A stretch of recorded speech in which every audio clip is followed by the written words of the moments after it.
তারপরে বলা শুরু হইলো মুক্তিযুদ্ধ হইলো 47 হইলো প্রথম মুক্তিযুদ্ধ, দ্বিতীয় মুক্তিযুদ্ধ হইলো 24।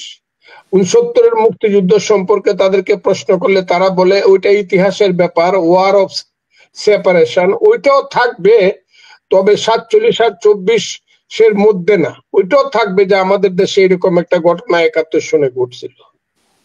এই যে বাংলাদেশ মানে মুক্তিযুদ্ধ মানি না, এর অর্থ হলো সন্তানকে মানি, মাকে মানি না। তাহলে সন্তান আসলো কোত্থেকে? কারণ মুক্তিযুদ্ধের পেট চিরেই তো বাংলাদেশের জন্ম। মানুষের মধ্যে এই কথাগুলো চরম ভাবে মানুষকে হতাশ করলো, বিক্ষুব্ধ করলো, এবং মানুষকে আবার নতুন ভাবে চিন্তা করতে বাধ্য করলো যে এই যে সরকার আসছে এটা কি সরকার, এরা কি করতে চায়। তারপরে তারা বলল আমরা 31 তারিখে বিপ্লবের নামে আমরা মেনে দিব, নতুন সংবিধান দিব, পুরান সংবিধান আমরা কবর দিয়ে দিব। যাও, সেটা তারা পারে নাই, পারবে কিনা জানি না, 15 দিনের টাইম নিচ্ছে। কিন্তু বাংলাদেশে এখন যা শুরু হয়েছে একটা অনিশ্চিত অবস্থা, নির্বাচন হবে কিনা, নির্বাচন না হলে একটা জটিল এবং কঠিন অবস্থার মধ্যে বাংলাদেশ পড়বে। এই পর্যায়ে আপনি আমাকে জিজ্ঞাসা করছেন বিএনপির ভূমিকা কি। বিএনপির ভূমিকা অত্যন্ত ম্যাচিউরড ভূমিকা, কারণ এই মুহূর্তে নির্বাচন হলে আল্লাহ উপরে, মানুষের কাছে ভোটের অধিকার, আমার বলা ঠিক হবে না, তবে যেটা বোঝা যায় ইনশাল্লাহ বিএনপি বেশি মেজরিটি ভোট পেয়ে ক্ষমতায় যাওয়ার সম্ভাবনা বেশি। কিন্তু এত কিছু সত্ত্বেও বিএনপির নেতারা সাংঘাতিক ভাবে ধৈর্য এবং তাদের যে মানে ধৈর্যের পরিচয় দিচ্ছেন। এমনকি বিএনপির নেতা জনাব ভারপ্রাপ্ত চেয়ারম্যান জনাব তারেক রহমান অত্যন্ত ম্যাচিউরড ভাবে বাংলাদেশের সমস্ত ব্যাপারকে কন্ট্রোল করার বা তার দলকে কন্ট্রোল করার চেষ্টা করছেন। বিএনপির ভূমিকায় এখন পর্যন্ত দেশকে একটা অবস্থানে রাখছে, না হলে একটা ঘটনা কিন্তু ঘটতো।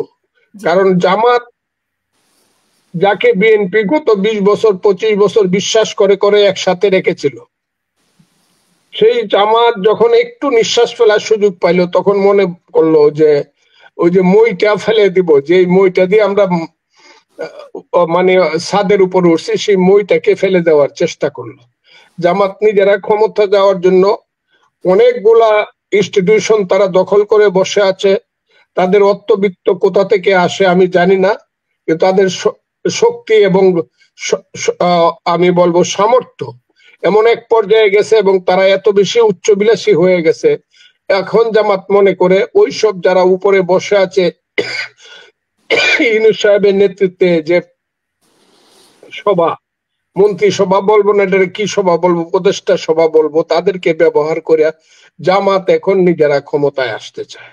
এবং সেই ক্ষমতায় আসার শেষ কথাটি জামাতের আমি নিজে বলেছে, অন্য কেউ বললে আমি এতটা অবাক হইতাম না। বলেছে এই দেশের দুইটা হলো সত্যিকারের দল, একটা সেনাবাহিনী আর একটা হলো জামাতে ইসলামী। জামাতে ইসলামী যদি দেশপ্রেমিক দল, সত্যিকারের দেশপ্রেমিক দল, অথচ বিএনপির কাঁধে চড়েই কিন্তু জামাত নিজেকে এতদিন আড়াল করে রক্ষা করেছে।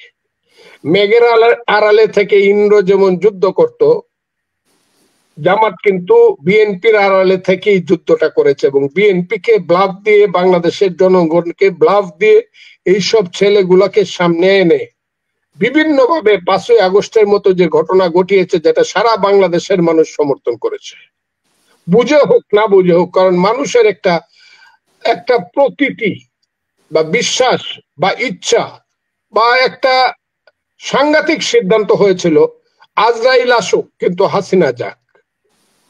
সেই অবস্থাতে 5ই আগস্টের ঘটনাটা ঘটেছে।